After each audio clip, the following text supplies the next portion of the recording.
Welcome to this podcast produced by Imagine, an online source focusing on early childhood music therapy.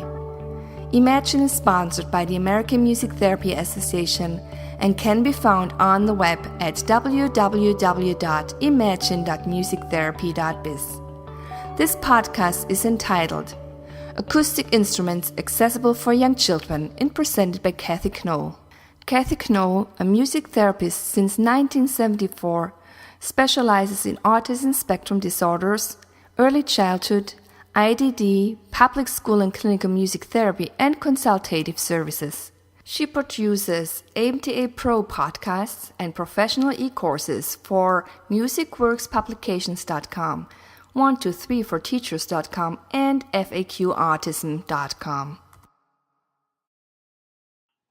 Hello, I'm Kathy Knoll, music therapist, and today we're going to talk a little bit about some techniques for making traditional acoustic instruments accessible to young children, to toddlers and to young children, no matter how limited they are, no matter how significant their disabilities, whether in individual or group music therapy. Toddlers and preschoolers are often surrounded by electronic sounds in video, on television, on games, on cell phones.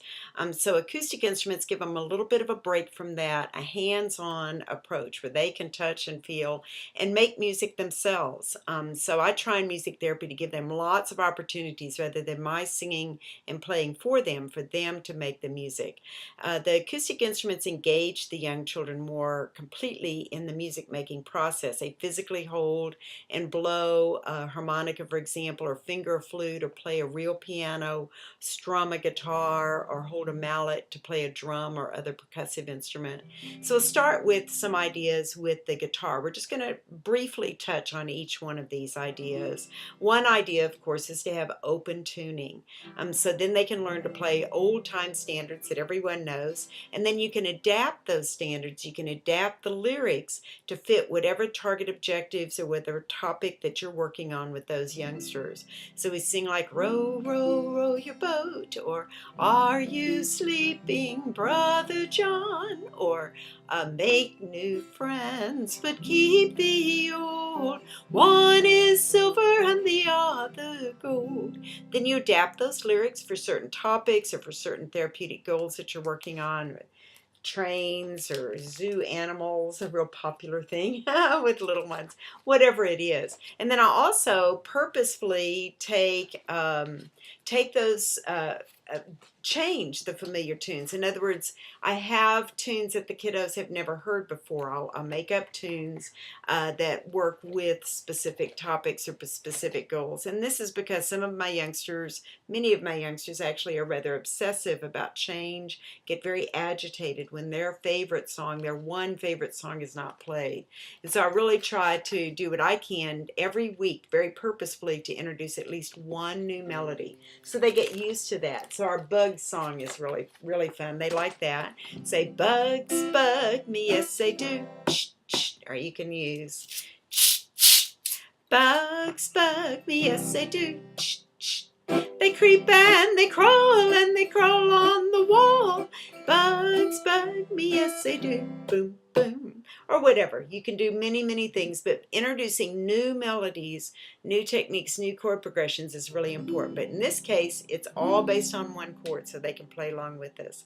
And kids love to adapt songs that they've known before. For example, Bingo, another old favorite. Okay, and it uses 3 chords, but you can set it up where it just uses 1 chord. So again, the kids can participate, whether it's sitting like this or whether it's up like this. Some kids actually like to play like this because they can see and feel and hear the music better. So they play, there was a farmer, had a dog, and Bingo was his name. Oh, then this part they tap. B-I-N-G-O, B-I-N-G-O, B-I-N-G-O, and Bingo was his name. Oh, and they really like that, anticipating, waiting for the big oh to come out. It really works. And probably one of the most popular songs that I've adapted for kids to play on 1-chord guitar, used for many, many years. Many dozens of kids have played this and touched the hearts of their families or their loved ones or their teachers or their fellow students. You play happy birthday, just play on the word birthday, to you. Happy birthday to you. Happy birthday, Uncle Edward. Happy birthday to you. Then they love this part. And many more. They can make lots of racket with that and not have to keep a certain rhythm.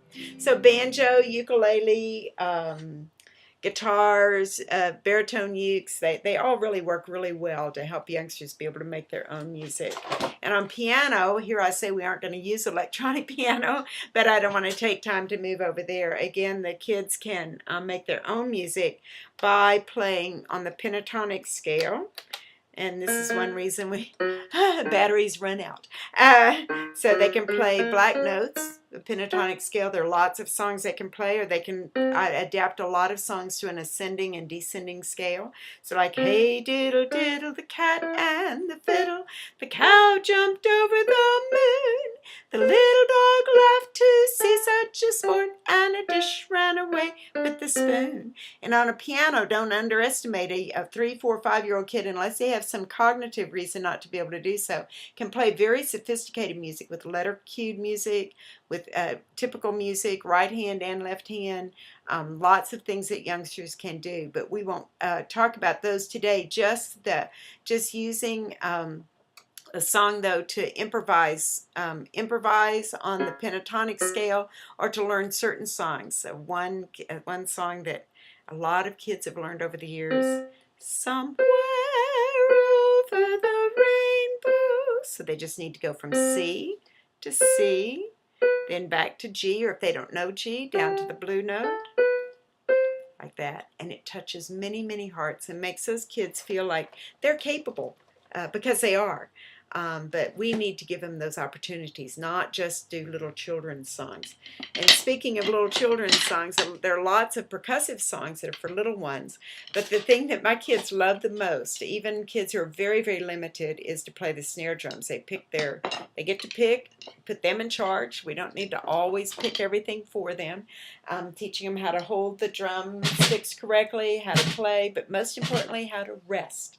So we really impressed some administrators and a big group of people with some little ones who really have lots and lots of problems. Each of the 5 kids have significant behavioral issues, and they all played This Old Man Sitting on the Stage. They rested when it was time. They watched me. They played, not very rhythmically, but they played.